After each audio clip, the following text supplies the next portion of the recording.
आज कार्तिक मास की कृष्ण पक्ष की जो है रमा एकादशी का व्रत है, जो दीपावली के 4 दिन पहले आती है। इसलिए लक्ष्मी जी के नाम पर इस एकादशी का नाम है, क्योंकि माँ लक्ष्मी जी का एक नाम रमा भी है। इसलिए इसको भगवान विष्णु के पूर्ण अवतार कृष्ण जी के केशव रूप में इसमें भगवान की पूजा आराधना की जाती है। इस एकादशी का व्रत करने से जीवन में वैभव और अंत में मोक्ष की प्राप्ति होती है। जब धर्मराज युधिष्ठिर ने पूछा कि केशव, कार्तिक कृष्ण पक्ष एकादशी की महत्ता, महिमा, व्रत की विधि करने से कौन से पुण्य की प्राप्ति होती है, तो विस्तार से हमें बताइए। भगवान श्री कृष्ण कहने लगे, राजन, कृष्ण पक्ष की एकादशी का नाम मैं आपको बता ही चुका हूँ, जो बड़े बड़े पापों का नाश करने वाली है और असीम वैभव को देने वाली है। शास्त्रों में वर्णित इसका माहात्म्य मैं तुम्हें सुनाता हूँ, ध्यानपूर्वक सुनो, ध्यानपूर्वक सुनो। राजन, प्राचीन काल में मुस्कंद नाम का एक राजा हुआ।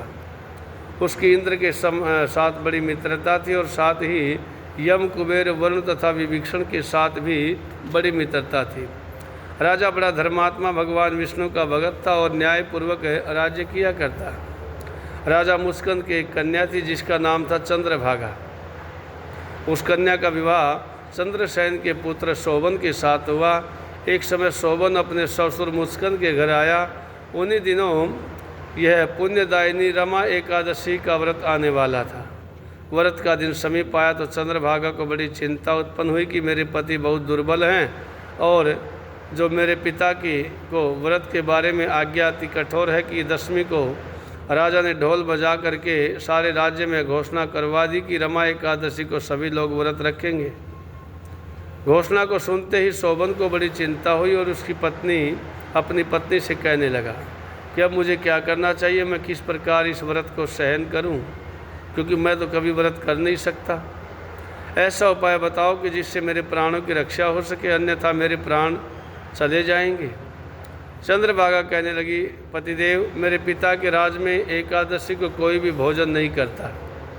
यहाँ तक कि हाथी, घोड़े, पशु, जानवर आदि भी तृण और जल आदि ग्रहण नहीं करते, तो फिर मनुष्य की तो बात ही क्या।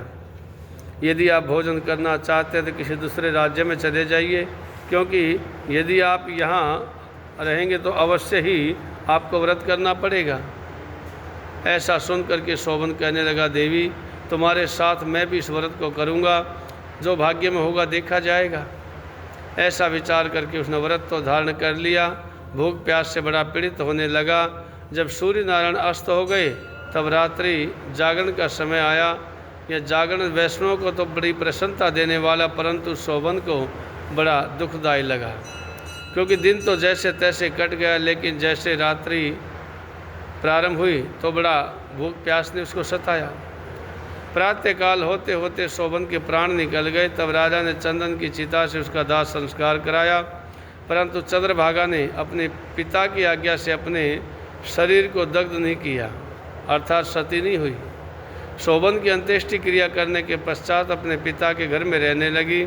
रमा एकादशी के व्रत के प्रभाव से शोभन मंदराचल पर्वत पर एक धन धान्य से परिपूर्ण, शत्रुओं से रहित एक सुंदर देवपुर को प्राप्त हुआ।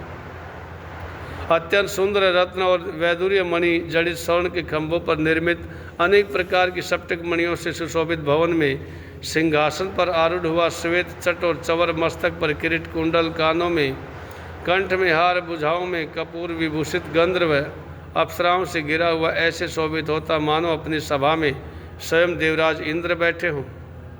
एक समय मुस्कंद के नगर में रहने वाला सोम शर्मा नामक का ब्राह्मण तीर्थ यात्रा करता हुआ वहाँ उधर जा निकला। ब्राह्मण शोभन को पहचान करके कि यह तो राजा का जमाई शोभन है, उसके निकट गया। शोभन ने भी उसको पहचाना और आसन से उठ करके उसके पास आया और प्रणाम करके कुशल अक्षेम पूछा।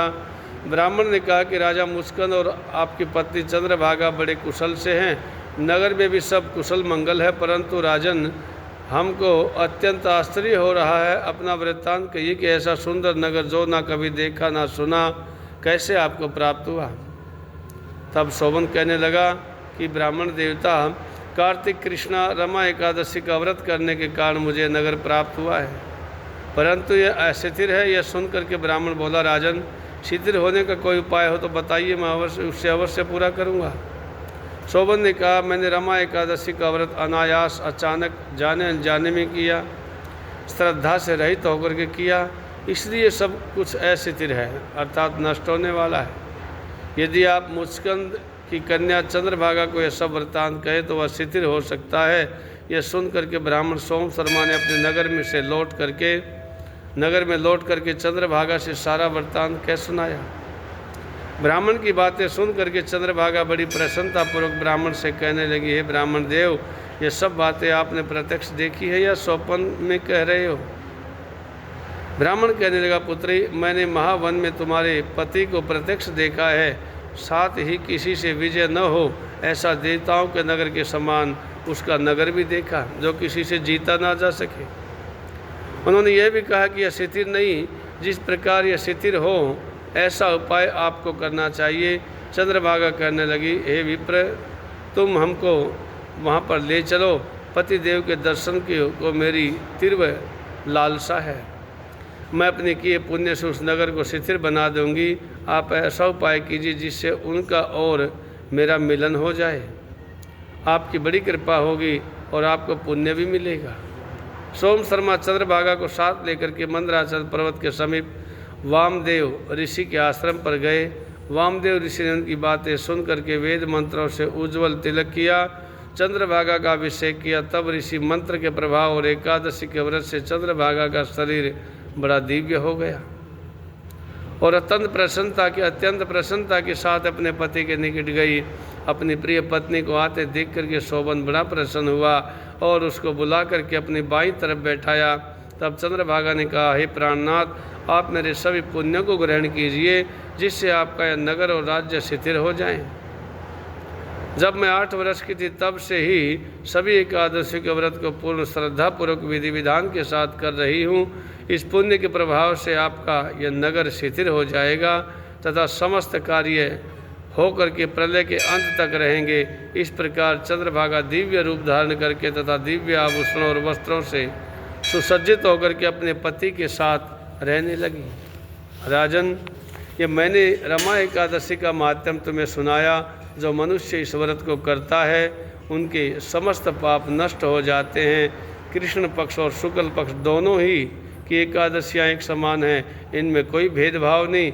जो सभी महीनों की दोनों एकादशियों का व्रत रखते हैं, उनके माध्यम को पढ़ते अथवा सुनते हैं, वे समस्त पापों से मुक्त होकर के भगवान विष्णु लोक को प्राप्त होते हैं। इसमें कोई संदेह नहीं।